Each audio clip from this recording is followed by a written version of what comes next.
The Bible teachings that changed the world. What if I told you that a single book, written thousands of years ago, has shaped the laws you follow, the freedoms you enjoy, and even the way you see yourself and others? That book is the Bible. Whether you believe in its divine inspiration or not, there's no denying its impact. The teachings found in these pages have transformed empires, ignited revolutions, and inspired some of the greatest movements in human history. Think about it. The idea that all humans are created equal, that came from Scripture. The concept of forgiveness, even for your worst enemies. Jesus introduced that radical thought. The belief that true leadership is about serving others, not ruling over them. That wasn't the way of the world, until Jesus washed the feet of his disciples and changed everything. This isn't just about religion. This is about how biblical principles reshaped history, challenged corrupt systems, and laid the foundation for justice, human rights, and compassion. Today, we're diving deep into the Bible teachings that changed the world. Ideas so powerful they shook kingdoms, built nations, and continue to transform lives today. And by the end of this, you'll see that these ancient words are not just history. They are a blueprint for a better future. Let's get started. Part 1. The Power of Love and Forgiveness. 1. Love your enemies. The most radical command. Matthew 5:44. Let's start with something that sounds almost impossible. Love your enemies. Think about that for a second. The world tells us to fight back, to get even, to make sure we never look weak. But Jesus came along and flipped the script. But I say to you, love your enemies, bless those who curse you, do good to those who hate you, and pray for those who spitefully use you and persecute you. Matthew 5:44. Can you imagine how shocking this was? The people listening to Jesus lived under Roman rule, oppressed, mistreated, and taxed into poverty. They were waiting for a Messiah who would destroy their enemies, not tell them to love them. And yet, this teaching changed everything. It gave birth to movements of peace and reconciliation that changed history. Think about Martin Luther King Jr., who led the civil rights movement in America without violence. Think about Mahatma Gandhi, who, though not a Christian, was deeply influenced by Jesus' teachings on love and non-retaliation. This one command has shaped how humanity understands peace, justice, and true strength. But here's the real challenge. What does this mean for you? Who are the people in your life that have hurt you? Can you choose love instead of hate? Because that's what real power looks like. 2. The Prodigal Son, a story of redemption. Luke 15:11-32. Picture this. A young man demands his inheritance, wastes it all on wild living, and ends up broke, starving, and working in a pig pen. He finally comes to his senses and decides to return home, expecting nothing but rejection. But what happens? His father, who represents God, runs to him, embraces him, and throws a celebration. This story is the ultimate picture of grace. It tells us that no matter how far we've gone, no matter what we've done, God's love is greater. It's a teaching that has shaped how we see second chances, redemption, and the worth of every human soul. It's why societies built on biblical values believe in rehabilitation over condemnation. It's why so many people, despite their failures, find hope in God's mercy. Maybe you feel like you've messed up beyond repair. Maybe you think God could never take you back.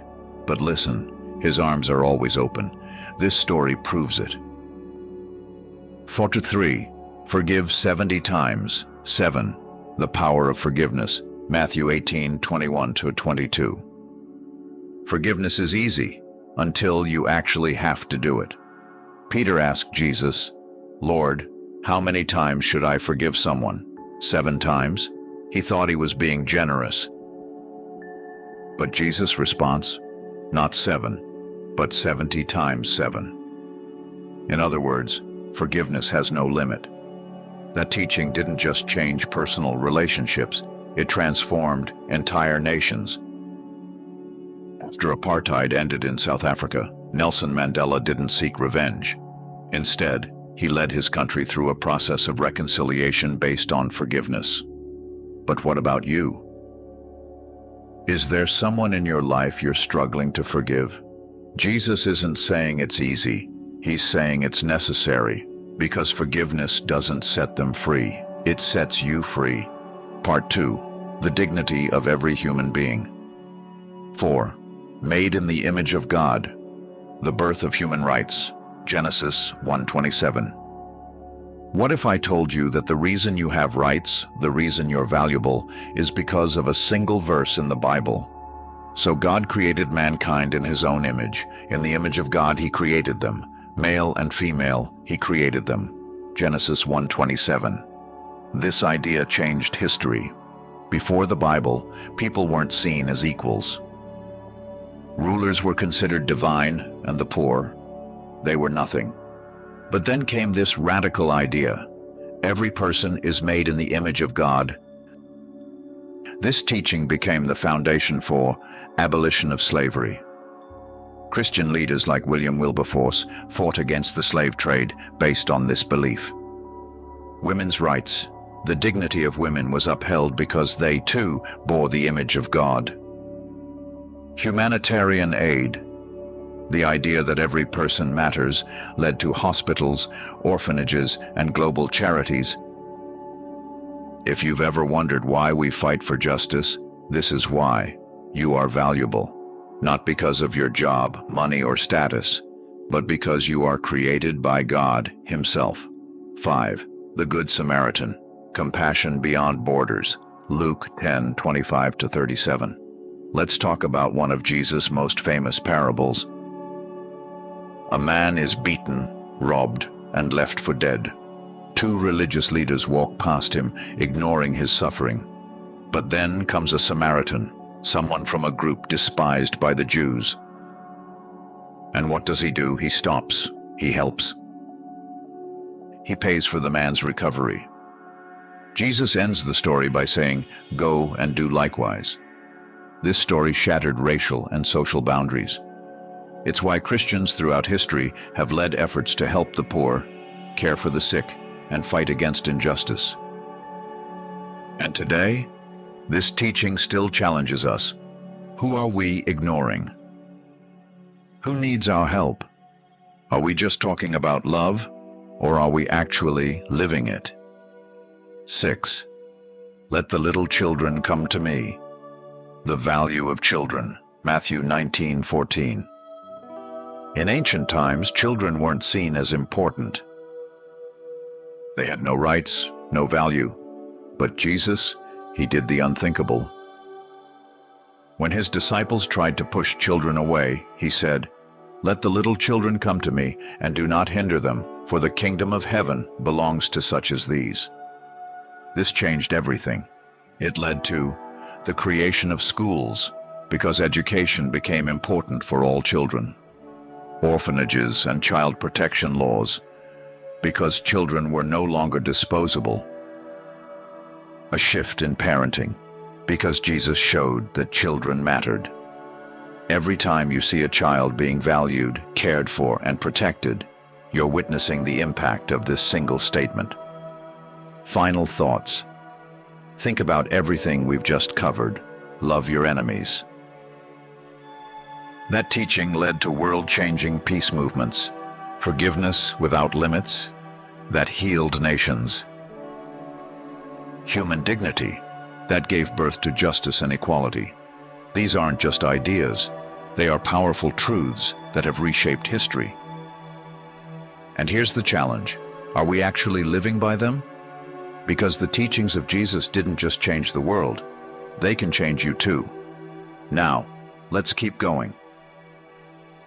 In the next part, we'll look at how the Bible shaped leadership, justice, and society itself. Stay with me. Part 3, Justice Leadership and society. 7. Render to Caesar. The separation of church and state. Matthew 22:21. Let's talk about power, government, and one of the most misunderstood teachings of Jesus. The religious leaders tried to trap Jesus with a political question. Should we pay taxes to Caesar or not? If he said no, he would be arrested for rebellion. If he said yes, he would lose the support of the Jewish people. Jesus did something brilliant. He asked for a coin and said, "Give back to Caesar what is Caesar's, and to God what is God's." Matthew 22:21. With one sentence, Jesus introduced a new way of thinking about government and faith. This teaching laid the foundation for religious freedom. Governments shouldn't control faith, and faith shouldn't control governments. Democracy.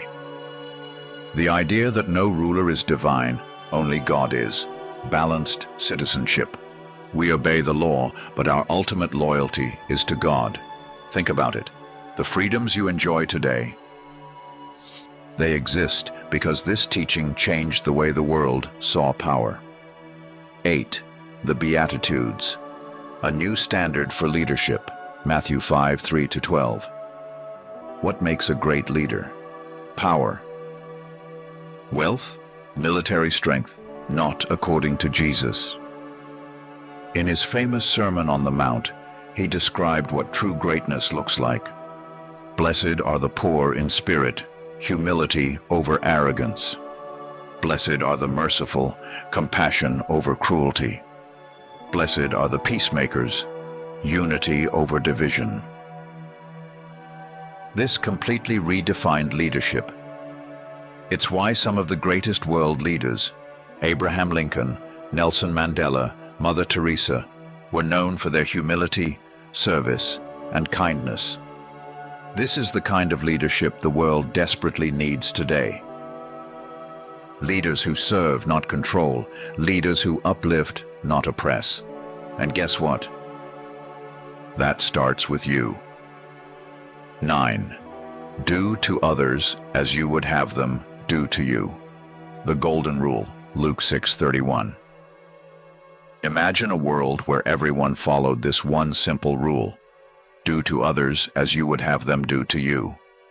No more war, no more hatred, no more injustice. This teaching became the foundation for modern laws. Justice systems worldwide are built on fairness and equality. Global peace efforts. Leaders use this principle in diplomacy and conflict resolution. Personal relationships. Kindness, respect, and love all come from this simple truth. It's a rule so powerful that even non-Christians live by it. But here's the challenge. Are you living by it? Because if we all did, the world would be unrecognizable. Part 4. Faith, Hope, and Courage. 10. David and Goliath. Faith in impossible situations. 1 Samuel 17. We all face giants, fear, doubt, impossible challenges. But the Bible teaches us faith is greater than fear. David, a teenage shepherd boy, had no armor, no experience, and no chance against the giant Goliath. But he had faith. He walked onto the battlefield and said, "The battle is the Lord's." And with one stone, he took down the giant. This story has inspired leaders to stand up against oppression. Just like David, they faced impossible odds. Everyday people to overcome struggles. Fear doesn't win when faith leads the way. What's your giant? Because with God, no challenge is too big. 11. The mustard seed, the power of small beginnings. Matthew 17:20. Have you ever felt like your faith isn't strong enough? Jesus said, if you have faith as small as a mustard seed, you can move mountains. A mustard seed is tiny, but when planted, it grows into a massive tree. This teaching changed the world by encouraging movements that started small. Christianity itself began with just a handful of disciples, empowering individuals to believe they can make a difference. Every great mission, charity, or revival started with someone who had just a little faith. What's the dream God has placed in your heart? Even if it's small, it can grow into something incredible. 12. Paul's letters, turning persecution into purpose. Imagine being beaten, arrested, and shipwrecked, all because of your faith. Most people would give up. But Paul, he kept going. I can do all things through Christ who strengthens me. Philippians 4:13. Paul's letters built the foundation of Christian faith. They gave us encouragement during suffering. No pain is wasted when God is in control. A new way to see trials. Persecution became purpose. Hardship became testimony. His words still inspire people today. Prisoners, persecuted Christians, and anyone facing trials. Because your pain can become your greatest testimony. Final thoughts. We've covered some of the most world-changing teachings from the Bible. How justice and leadership were redefined. How faith and courage can overcome the impossible. How hope can turn even the darkest situation into something meaningful. And here's the best part. These truths are still alive today, because they didn't just change the world, they can change you. Now, let's wrap it all up in Part 5. Don't go anywhere. Part 5, Transforming the Future. 13. Go and make disciples, spreading hope across the world. Matthew 28:19. Before Jesus left this earth, he gave one final command, a command that would change the course of history forever. Go and make disciples of all nations, baptizing them in the name of the Father, the Son, and the Holy Spirit. Matthew 28:19. This wasn't just about religion. It was about spreading hope, truth, and love to the world. Because of this one command, Christianity spread across the globe, bringing education, hospitals, and humanitarian aid. Missionaries sacrificed their lives to bring the gospel to remote parts of the world. Entire cultures were transformed by the values of grace, mercy, and love. Today, there are over 2.4 billion Christians because a small group of people obeyed this command. And here's the real question. How will you carry it forward? 14. The Revelation. A hope beyond this world. In a world filled with pain, suffering, and uncertainty, what keeps people going? Hope. The Bible ends with a breathtaking promise. He will wipe every tear from their eyes. There will be no more death, mourning, crying, or pain. Revelation 21:4. This teaching has changed how people view life and death. It's the reason Christians throughout history have faced persecution without fear, endured suffering with hope, lived with purpose, knowing this life is not the end. If you've ever felt lost, broken, or hopeless, remember, God has already written the final chapter, and it's a good one. Conclusion: how these teachings can transform your life. We've just explored some of the most world-changing teachings of all time. Love your enemies. That broke the cycle of hatred. Forgiveness without limits. That healed nations and relationships. Every human is made in God's image. That led to human rights and justice. Faith the size of a mustard seed. That moved mountains. Go and make disciples. That spread hope to every corner of the earth. These teachings didn't just shape history, they can shape your life too. So here's the final challenge. Will you just admire these words, or will you live by them? Because when you do, you're not just following history, you're stepping into a legacy that has changed the world for the better. And the best part, it's not over. The story is still being written, and you're part of it. Now go, live it, and change the world.